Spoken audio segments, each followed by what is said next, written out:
Kekhawatiran mengenai keterbelahan masyarakat akibat kontestasi Pilpres kembali muncul ke permukaan. 20 September lalu, saat apel akbar Komando Kesiapsiagaan Angkatan Muda Muhammadiyah di Surakarta, Presiden Joko Widodo mengajak semua elemen bangsa agar tidak terbelah hanya karena perbedaan pilihan politik dalam pemilu. Presiden meyakini masyarakat Indonesia sudah dewasa dalam berdemokrasi, namun secara tersirat, Presiden tetap melihat adanya potensi ketegangan antar kelompok selama penyelenggaraan pemilu. Berdasarkan pengalaman kita mengadakan pemilu langsung 5 kali pemilu, saya meyakini bangsa kita telah dewasa dalam berdemokrasi, tapi juga kita tidak bisa pungkiri potensi risiko akan tetap ada.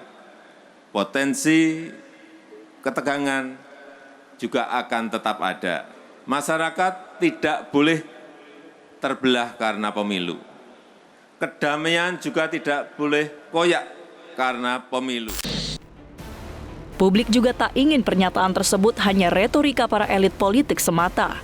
Apalagi saat ini suasana keterbelahan akibat residu penyelenggaraan Pilpres 2014 dan 2019 masih terasa di masyarakat. Gejala pembelahan yang sangat disintegratif ini kembali mulai dirasakan jelang pendaftaran Capres dan Cawapres Pilpres 2024 melalui upaya menjadikan hanya 2 pasangan yang bertarung. Padahal pengalaman Pilpres sebelumnya membuktikan bahwa menguatnya polarisasi disintegratif di masyarakat akibat hanya ada 2 pasangan yang bertarung. Kecurigaan ini juga sangat beralasan dengan melihat perkembangan upaya membentuk koalisi yang cenderung pragmatis dan saling jegal. Padahal perkembangan koalisi saat ini sudah cukup untuk menghasilkan 3 pasangan Capres dan Cawapres.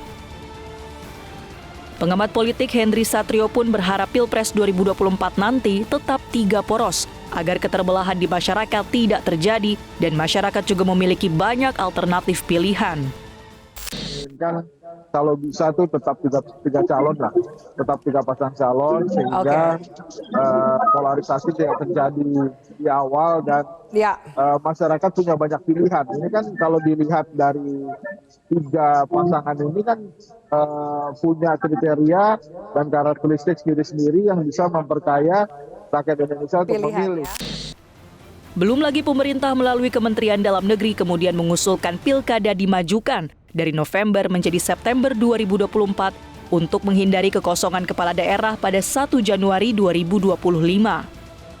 Namun usulan itu juga dicurigai sebagai upaya pemerintah untuk menjadikan Pilpres 2024 hanya diikuti 2 pasangan dan cukup berlangsung 1 putaran saja karena penyelenggara pemilu hampir dipastikan bakal kesulitan jika menyelenggarakan Pilpres 2 putaran dan pilkada dalam waktu berdekatan.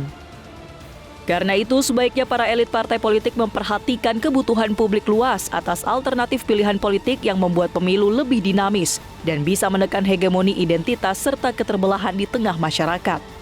Alih-alih mengajak masyarakat, seharusnya elit politiklah yang introspeksi untuk tidak membuat polarisasi yang tajam. Sebelumnya pada 2 September lalu saat deklarasi pasangan Anies Baswedan Muhaimin Iskandar di Surabaya, Ketua Umum Partai Nasdem, Surya Paloh, tegas mengatakan selamat tinggal politik cebong dan kampret yang sudah memecah belah dan merusak sistem demokrasi kebangsaan di Republik ini. Surya Paloh berharap pemilu 2024 akan diisi oleh politik kebinekaan. Hari ini juga kita katakan selamat tinggal kepada politik cebong dan kampret.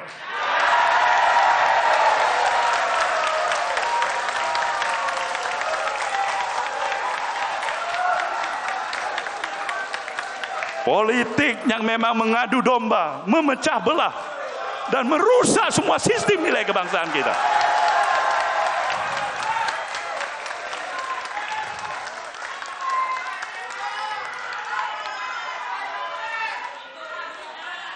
Dan tentunya kita ucapkan selamat datang politik kebinekaan.